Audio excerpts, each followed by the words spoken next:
Efficacité budgétaire oblige. Certaines ressources ou taxes captées par les démembrements de l'administration publique intègrent désormais la liste des recettes fiscales.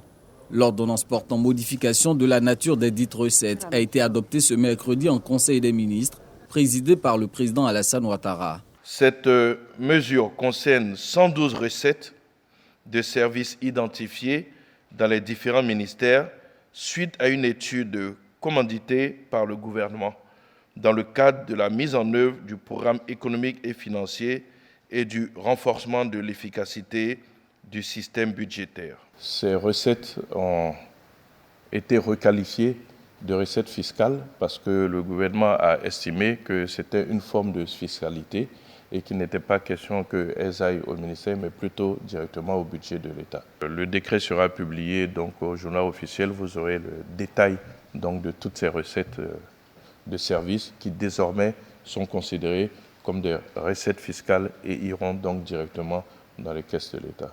Plus de transparence dans les finances publiques, tout en veillant à un climat des affaires sain et propice, débarrassé des velléités de blanchiment de capitaux et de financement du terrorisme. C'est tout le sens de ce projet de loi portant création du registre des bénéficiaires effectifs, des personnes morales et des constructions juridiques. Ce projet de loi répond à une exigence majeure de la lutte contre le blanchiment de capitaux et le financement du terrorisme. Il met en place un dispositif d'identification minutieuse des partenaires d'affaires et surtout des personnes qui, en dernier lieu, exercent un contrôle effectif sur les personnes morales, connues sous la dénomination de bénéficiaires effectifs. À cet effet, ce projet de loi prévoit, au greffe de chaque tribunal de l'ordre judiciaire, un registre des bénéficiaires des personnes morales inscrites au sein de la circonscription couverte par la juridiction. Un registre central des bénéficiaires effectifs, des personnes morales et des constructions juridiques prévu au greffe du tribunal du commerce d'Abidjan regroupera toutes les données nationales en vue de s'assurer de la disponibilité en temps utile de ces informations et de garantir corrélativement la transparence et la sécurité du milieu des affaires. Le gouvernement va plus loin dans son combat contre le blanchiment de capitaux et du financement du terrorisme. Un autre décret pris définit les modalités de mise en œuvre des sanctions financières ciblées visant les auteurs présumés de ces actes. Ce décret détermine l'autorité compétente en matière de gel administratif de fonds et l'autorité chargée de la mise en œuvre des sanctions connexes au gel des avoirs.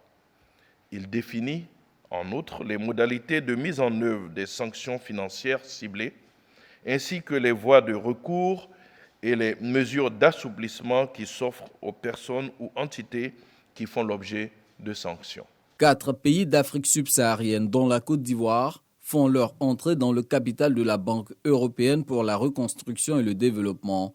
Décision résultant de la volonté de cette institution financière multilatérale d'étendre ses opérations hors du continent européen. Le Conseil a donné son accord pour l'adhésion de notre pays à l'accord portant création de la BERD et a instruit les ministres concernés à l'effet de prendre les dispositions appropriées pour permettre à la Côte d'Ivoire de tirer profit des financements importants réservés aux projets structurants des pays éligibles. Devant le Conseil des ministres réunis, le président Alassane Ouattara a une fois de plus salué la mémoire du président du Conseil supérieur de la magistrature, Koné Mamadou, décédé le 8 avril dernier. Un hommage national sera rendu ce jeudi à cet illustre serviteur de l'État.